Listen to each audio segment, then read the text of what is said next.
Hey class, Prof here today. Today we're going to talk about creative destruction. Creative destruction. We tapped a little bit into it last week with what we talked about on the podcast. Obviously, what we're doing is we're kind of taking the philosophy of management and leadership and culture of Koch Industries, Charles Koch, and we're kind of just dispelling this out over the next few weeks. And maybe dispelling is not the right word. There's a better word for that. It's not dispelling. There's a good word for this, but I can't think about it. We're dividing it out over the next few weeks and talking about this in this class where we talk about service, right? Being of service to others. It's so much deeper. A class like this, you would typically take it and they might talk about how do you personally live a life of service to others? Well, what I want to talk about is mutual benefit. And I want to talk about how do you serve the marketplace. And once you do that, the rewards from the marketplace will be more profit for you, be a business that grows, a nonprofit organization that grows, that has greater impact, right? So it's not, I don't want to talk about service just as like, well, how do you serve? Well, we all get that. That's like a Sunday school lesson, right? But I want to go deeper into that, right? How service is important for how you approach and how you see the marketplace. And so today we're going to talk about this idea of creative destruction. Charles Koch talks about it. He talks about one of his mentors, Joseph Schumpeter, great author, talks about this idea of creative destruction. The ground is always moving underneath us, right? There's always change happening. So how do we deal with this change? So what I want to talk about today. And then you might be saying creative destruction. That sounds like such a destructive word. What does it have to do with the life of service? What does it have to do with service, like a leadership service? Well, we're going to talk about that here in a little bit. But let's dive in and talk about this term, creative destruction. And I just want you to think for a second, what does that mean to you when you hear this term? Okay. When you hear the words creative destruction, what do you think of? Because it seems like these are two words that should not go together, right? Creation, destruction. But as we're going to talk about today, you'll see that they're actually two words that always go together and really should go together. So here we go. Before we can talk about this, let's talk about the law of entropy. Okay, the law of entropy, you've probably heard this before. If we define entropy, here's what it means. In physics, entropy is a thermodynamic quantity representing the unavailability of a system's thermal energy for conversion into mechanical work, often interpreted as the degree of disorder or randomness in the system. The second law of thermodynamics says that entropy always increases with time. So what does this basically mean if we were to bring this down, right? Things are always dying, right? Entropy is I guess we could call it the deadening of things, right? It's, so why do they tell you when you purchase a car, never buy a new car, right? Because the moment you drive it off the lot, its value decreases exponentially. So always buy a used car. Even if you buy a car that's 1 year old or 2 years old or whatever, always buy a used car. That's kind of what they say.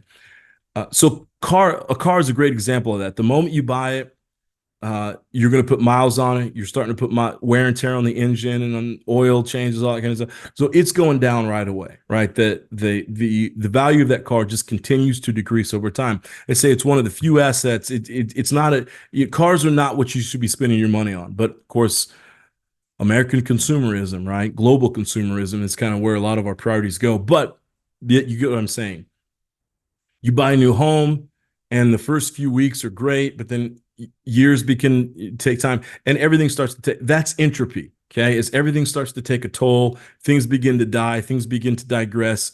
That's entropy. It happens in our personal lives. It happens in our professional lives. It happens in organizations, happens in businesses. It's entropy. I need to make myself smaller here so we can see this. It's a lack of order or predictability. It's a gradual decline into disorder. Okay.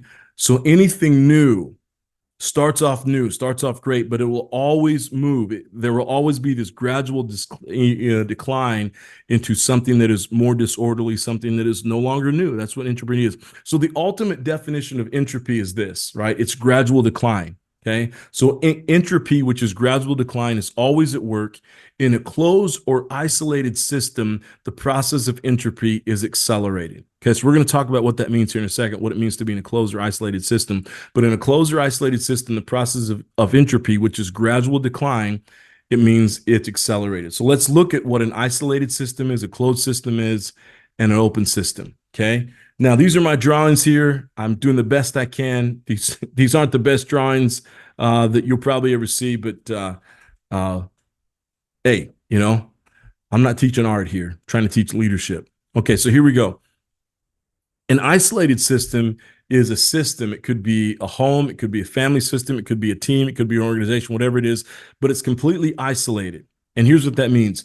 Nothing new is coming in, nothing old is leaving. Nothing new is coming in, nothing old is leaving. The best example I can give is if you think of a person who might be a hoarder, right? Someone who struggles with hoarding. And I remember, I don't have any friends that do that now, but I remember as a kid, I grew up in a small town, went to a small church in a small town. We just had some weird people there, man. And my parents would go and visit these people, and I'd have to go with them to visit. And I remember one house we went into, and there was just junk everywhere. This person was a hoarder. Like, you had to make a path between all the stuff they had in their home. That was an isolated system. The windows didn't open. I can still smell it to this day, just to be honest with you. It was not pretty at all. It was just it's not a good thing. The people were nice. My parents really liked them, and so we'd go over and visit them every now and then. But they lived in what we would call an isolated system, okay? You've probably seen something like that before. That's an isolated. So that's the best example, the real-life example I can give you about what an isolated system is. This right here is what we would call a closed system, okay? So if you're listening to this on the podcast, you're kind of missing out on the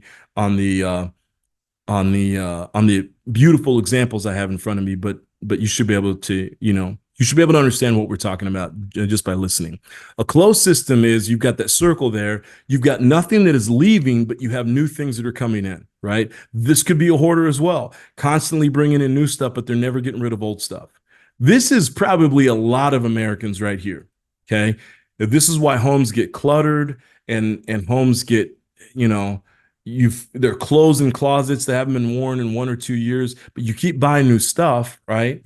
It might be a home where you open up the windows every now and then, new people come in, new things come in, but nothing's exiting. That's a closed system, okay? And now we're going to move all the way over to what we call, this is where we want to be, right? So when we think about an isolated system, so you got to go over there. The more isolated, the more closed off a system is, the faster the entropy happens. I mean, just think about that. Again, the examples I've given you, a closed off house with the windows don't open, doors don't open, and you got nothing new coming in, nothing old going out, right? Everything that's been in there for years just sits there. It's all decaying and dying on the inside. Okay. And maybe the example I just gave was not a good example of an isolated system. Probably a closed system is more of what they would bring new things in, but they would never let anything leave. So this is probably more the hoarder, right? The isolated system is whatever was there 50 years ago is still there today, right? So you think about businesses that don't change, right? I grew up in a small town. I can go home today and there are businesses that have not changed. There's one business I can think of, a cleaners. I actually used to work there when I was a kid.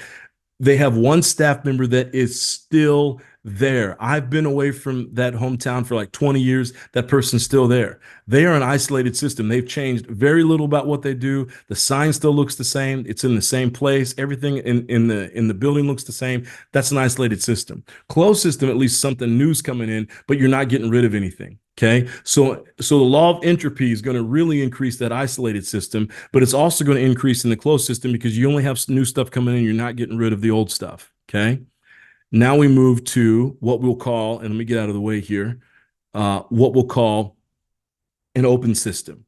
An open system, and this is the direction we want to go to. An open system is where you have new things coming out and old things exiting. Almost this constant cycle of new coming out, old things, new coming in, old things exiting, new things coming in, old things exiting, right? So again, think of a home. Think of a perfect home would be you're bringing in new things, new furniture every now and then. You're bringing in new kitchen utensils, whatever it is, new lamps, new dining room tables, new clothing, new carpeting, new house, right? Over time, all that's going to happen. That's an open system. You're bringing new stuff in. You're getting, but you're getting rid of the old stuff. You have, in my hometown, we had these things called garage sales. I think they do them out here in Southern California too. I can't stand to go to those things either. But you've got garage sales, or you're getting rid of stuff. You're sending it off to maybe a local charity or something like that. But you're bringing in new. You're getting rid of old. Bringing in new. Getting rid of old. This is what an open system is. There's going to be greater entropy when you have an isolated system and a closed system versus an open system. Why? Because you're constantly getting rid of stuff. So that's the home that I want to live in. Okay. Hold on. Give me 1 second here. I got to take this call. Okay. Where was I? We're looking at isolated, closed, open systems. Isolated system, nothing new coming in, nothing old leaving. Closed system, you got new coming in, nothing leaving. Open system, entropy is going to happen much more in an isolated and closed system. Let's keep moving forward. With an open system, it's just a question to think about. What is the relevance, importance of decline, destruction, and death? With an open system, decline, destruction, and death are inevitable. Innovation is the intentional and purposeful acceleration of good entropy or creative destruction. That's what we're talking about today. Okay. The ground is always moving beneath our feet. Changes are always happening. So instead of reacting to changes, we need to be pushing those changes forward and almost creating changes. Okay. So here's a slide I have here. The law of entropy is a mental model. So when we begin to think from the law of entropy, when anything is in a state of accelerated decline, you are witnessing a closed or isolated system. You must ask yourself what new information, people, experiences could be added to make this something, anything, an open system. The goal is to create an open system. And how do we do that? It's through this thing that we're talking about here. It's this idea of creative destruction. Creative destruction is the dismantling of long-standing practices in order to make way for innovation, and is seen as a driving force of capitalism.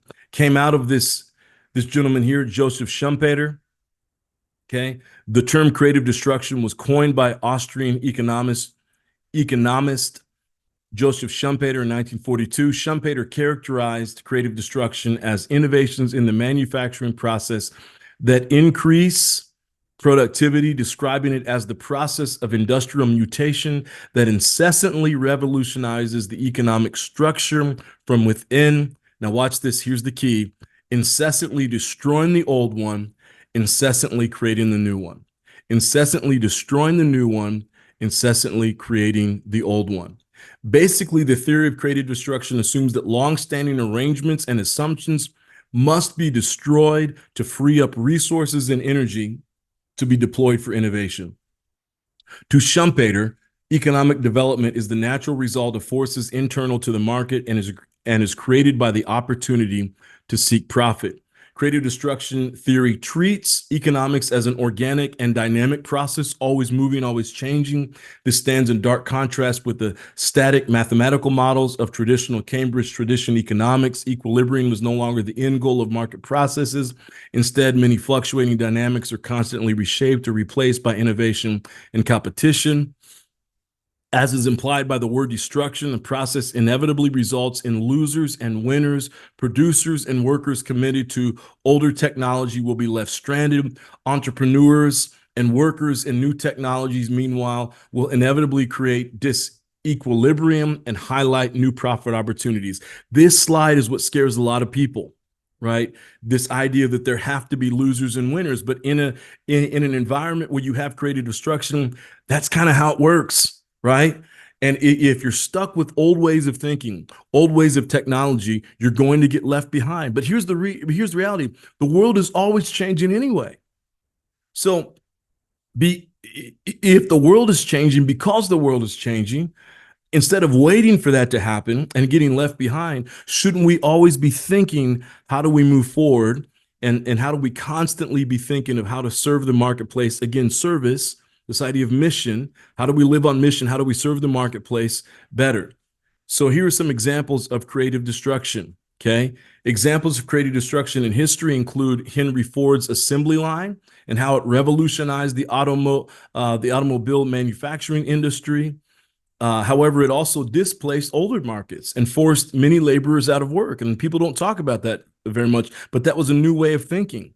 But what that did was it transformed how automobiles and many other things are done in the United States. That assembly line was huge in terms of innovation moving forward, but there were people who paid the price for it. I've got some pictures here. Here's some other examples of creative destruction, right? The internet is perhaps the most all-encompassing example of creative destruction. Right now, most of you are watching this or listening to this because of the internet, okay? This class that you're taking is done through the internet. 30 years ago, this would have been less likely. I mean, they were doing correspondence courses going back, even 100 years, I think, right? But this idea of using the internet for this was unheard of, that we could do this kind of stuff and have technology and be able to see things and watch videos and listen to things and interact right through here. This all creative destruction, right? So it talks about the internet, where the losers were not only retail clerks and their employers, but also bank tellers, secretaries, travel agents. The mobile internet added many more losers, from taxi cab drivers to map makers. That's probably not the best word to use, but from a business sense, these people did lose out because new things came in. Uber came in, right, and displaced a lot of taxi cab drivers. Online banking came in, so we don't need the teller, right? I had to go in the bank the other day. I'm opening up a business account, and so I had to go to the bank the other day. I haven't been there, and I don't know how long, right? And they've got one bank teller working because they don't need, all 6 slots open because most people do their stuff online today. Travel agents. When's the last time you visited a travel agent when you're getting ready to go on your vacation? It's probably not going to happen, right? And even grocery store, right? The grocery stores don't move as, there's not as many people in the buildings because nowadays I can order things online and have it delivered straight to my front door. So you get the idea of creative destruction. I love this picture right here. If you're looking at this online, this right here is a picture of what I believe. It's Super Bowl week when I'm recording this, and I believe that this was probably the greatest Super Bowl halftime performance of all time. I don't know why I put the picture up, but I just did. The winners beyond the obvious examples of programmers might be just as numerous. The entertainment industry was turned upside down by the internet, but its need for creative talent and product remains the same or greater. The internet destroyed many small businesses, but created many new ones online. Wow. This almost seems like it's kind of depressing, right? When we think about this idea of creative destruction. And there's probably some people on the call today saying, why are we talking about this in a class that's based on service and service to the marketplace? Well, here's my encouragement, okay? And then I want you to figure out why we're talking about this today. The ground is always moving underneath our feet, consistently moving. If we are going to serve the marketplace and serve it well, we have got to be at the forefront of what's happening in the marketplace. Too often, especially for small business, especially in the nonprofit sectors, constantly moving behind, constantly behind the times, constantly trying to play catch up. And I would submit to you today that if we're going to live a life of service, if we're going to lead with service, I'm talking organizational leading from a service perspective. If we're going to build great businesses, great nonprofits for the future, we have got to be on the forefront, which means we have to be implementing creative destruction. This is one of the greatest services we can do, which means constantly getting rid of the old and constantly bringing in the new. Now, it doesn't have to mean people. So if you're a boss and you're a manager, leader, that doesn't mean you go back into your workforce today and say, I'm firing half the workplace and we're hiring new people. That's not what I'm talking about here. Okay. Now you may need to do that. That may have to happen. I hope it doesn't. But what it may say or what it may mean is an honest conversation with your people and saying, hey, we've got to upskill. As a company, we've got to get better. As a nonprofit company, we've got to figure out new ways to reach our community, right? If we've been serving the same community for 50 years and the community hasn't gotten better, are we doing the right thing? right? This is a whole nother conversation. Nonprofits, in some ways, how do you judge the effectiveness of a nonprofit if the same nonprofit's been in the same community for 60 years, right? Now, there's a lot of things we can say to that, right? But I would submit and say, well, are there things that we can do that are better, maybe in that community to help people? Because a nonprofit, in some ways, and I know this isn't for all of them, but in some ways, probably should be working themselves out of a job or moving to a new community to start. So anyway, here's the question I want to ask you, and I want you to think about this from everything we just talked about. Why do you believe creative destruction is important for a life of service, for leadership in service, for a business that's in service to the community? And you may disagree, and if you disagree, that's okay as well. But tell me why you disagree. Tell me why creative destruction is not good for a life of service. But I want you to think about it, and I want you to at least give it an option that it could be good for a life of service. Hey, thanks so much for listening today. I get really passionate about this. We could talk all day about it. I wish we were in person on a topic like this, because this is a really important topic to talk about. Hope you guys have a great week. Reach out if you need me. I'll see you soon.